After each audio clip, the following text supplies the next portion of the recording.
take your kids, your grandkids, nephews, nieces out to the carnival circus, stop by one of those souvenir stands, okay? Say, hey kids, you've seen Star Wars, haven't you? Great. Why was the sword swallowed? Oh, wow. I'm getting flashbacks. Good stuff. The real one. Most of you wasn't even around, man. Let me slow this thing down before I OD here. Oh, look at the pretty colors. Oh, I'm sorry. Just the way I love it. Nice and slow. Oh.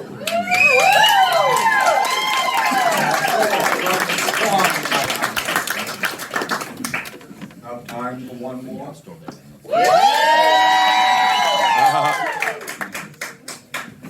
Now, although sword swallowing has been done for well over 5,000 years, 1954, the very first man in the world that ever swallowed a car axle retired in 1954. Let's see, 54, I was 3 years old. At that time in my life, I was more interested in building sandcastles with a sand shovel and a bucket. Not knowing or even caring, I said, what are you doing for a living? Who does when they're free?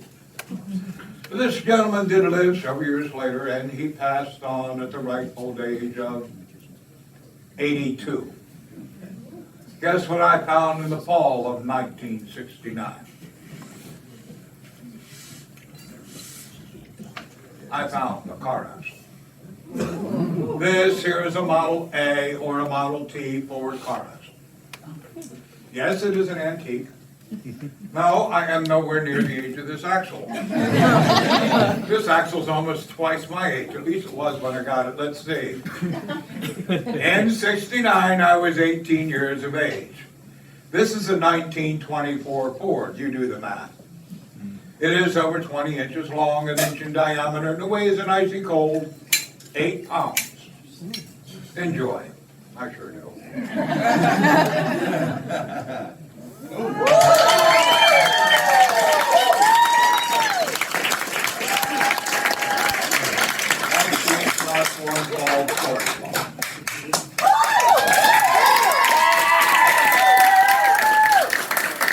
I'm going to give you people a small demonstration. One of the more dangerous feats for the Hindu fakir to achieve. It is the secret art of mind control over pain, heart rate, and blood pressure. Now, I'm going to give you people a small demonstration. What I'm going to do, I'm going to mention 3 body parts, okay? And I'm going to point to somebody. Ain't got my glasses on. I don't do this so often anymore. I'm going to mention 3 body parts. And I'm going to point to somebody. And that person's going to choose what part of the body this corsage pin is going to go from. Face, arm, or leg? Face. When I was a lot younger, still had teeth. I had the strangest way of picking my teeth. I work from the outside in, right about here.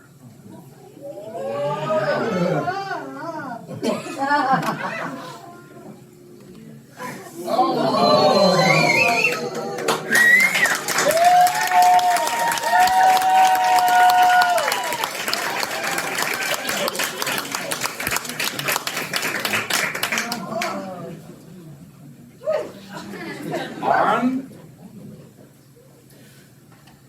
leg, balls. Arm, leg, or neck? Neck? Gentlemen, next time you take the old lady out, or somebody else's old lady, I won't tell. You might be required to wear a shirt and tie. They still have some of those restaurants that require a shirt and tie. What I want you to do, be the talk of the town. Be a man. Show up without a shirt. But I definitely wear the tie.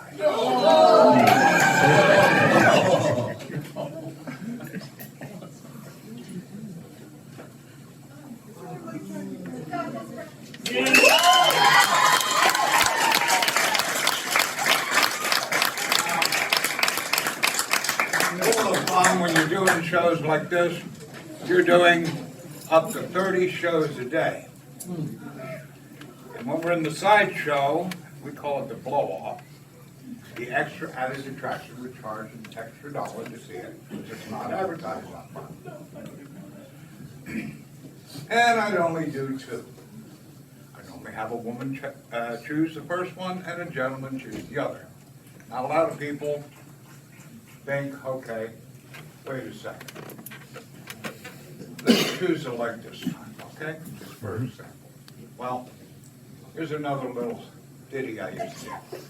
Gentlemen, we always seem to have a problem with our socks falling down the legs like this.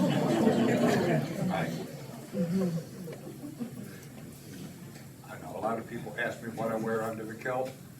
Sock and shoes.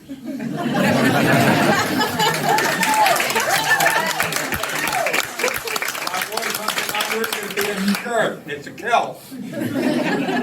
I know, shut up, Fred, and get done with it. So, what'd you do? Pull your sock up like so? Hold the sock and the pin at the same time, and pin it.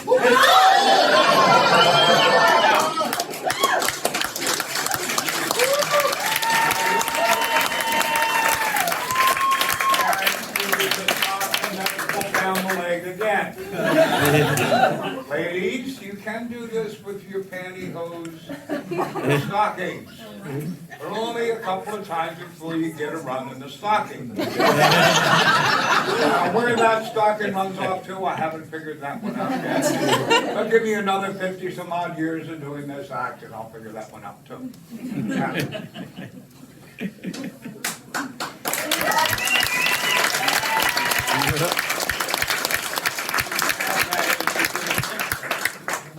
Now, before we continue on with the next act, I'm going to let Peter tell you a little bit about something that we have a special on today.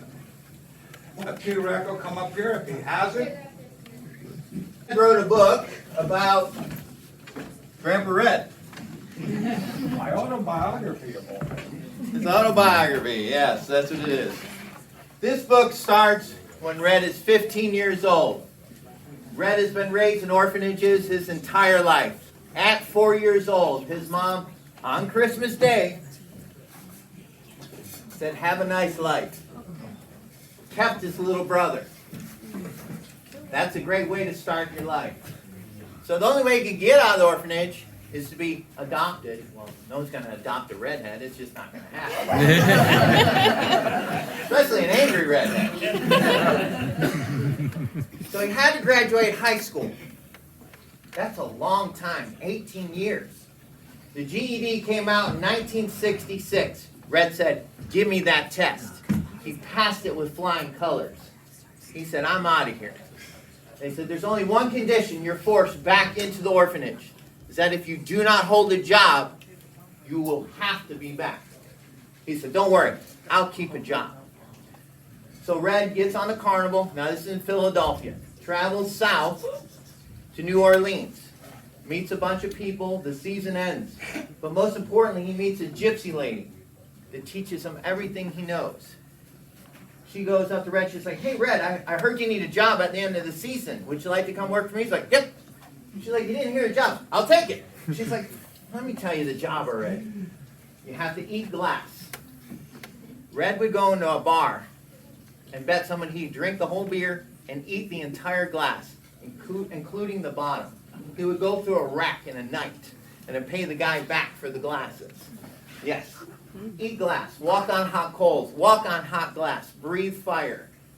Found a nail on his head, walk a ladder of swords, lay on a bed of nails, swallow swords, do the pincushion. So he gets in the carnival, does this for a year. Vietnam happens. He signs up for Vietnam, goes off to war. Now when Red was born, he was born with 2 birth certificates. One saying he was 16 years old at the time, and one saying he was 18 years old at the time. He used that one to get into the Navy, of all things to get into.